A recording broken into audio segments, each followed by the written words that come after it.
नमस्कार दोस्तों, आज हम एक महत्वपूर्ण चर्चा के बारे में बात करेंगे जो संसद में हुई। यह चर्चा हमारे संविधान, लोकतंत्र और चुनावी प्रक्रिया के संबंध में है। सांसद ने बताया कि हमारे संविधान की ताकत हमारे लोगों के वोट से आती है।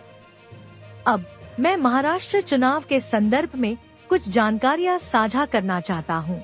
महाराष्ट्र चुनाव के संदर्भ में यह जानना जरूरी है कि लोकसभा चुनाव और विधानसभा चुनाव के बीच हिमाचल प्रदेश की पूरी जनसंख्या को महाराष्ट्र के मतदाता सूची में जोड़ा गया। यह लगभग 70 लाख नए मतदाता है। यह बात महत्वपूर्ण है कि महाराष्ट्र में 5 महीनों में जितने मतदाता जोड़े गए, उतने पिछले 5 वर्षों में नहीं जोड़े गए। मैं कहना चाहता हूँ कि ये नए मतदाता मुख्यतः उन निर्वाचन क्षेत्रों में जोड़े गए हैं जहां बीजेपी ने जीत हासिल की है। हम चुनाव आयोग से अनुरोध कर रहे हैं कि हमें इन नए मतदाताओं के नाम, पते और मतदान केंद्रों की जानकारी दी जाए ताकि हम समझ सके कि ये नए मतदाता कौन हैं। यह एक जिम्मेदार अनुरोध है। यह अकेले में नहीं हुआ है, बल्कि चुनाव आयुक्त को चुनने की प्रक्रिया में बदलाव किया गया है। पहले चुनाव आयुक्त का चुनाव प्रधानमंत्री, विपक्ष के नेता और मुख्य न्यायाधीश मिलकर करते थे, लेकिन अब मुख्य न्यायाधीश को इस समिति से हटा दिया गया है। यह सवाल उठता है कि ऐसा क्यों किया गया। मैं बैठक में जाऊंगा जहां अमित शाह और मोदी जी होंगे। मैं वहां केवल यह प्रमाणित करने के लिए जा रहा हूं कि मोदी जी और अमित शाह क्या कहने वाले हैं।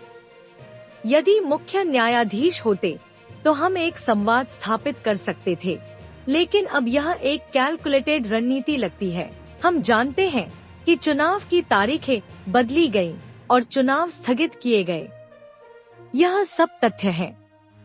इसलिए संविधान की सुरक्षा के लिए हम चुनाव आयोग से महाराष्ट्र चुनाव का डेटा मांगते हैं।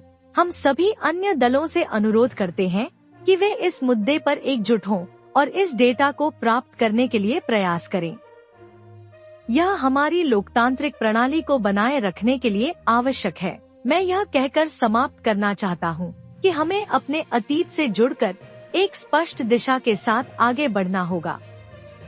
हमें नफरत, हिंसा और क्रोध से दूर रहना चाहिए, क्योंकि ये हमारे देश को नष्ट कर रहे हैं। मेरा भाषण विनम्र और सौम्य था और मैं प्रधानमंत्री का धन्यवाद करता हूँ कि उन्होंने इसे सुना।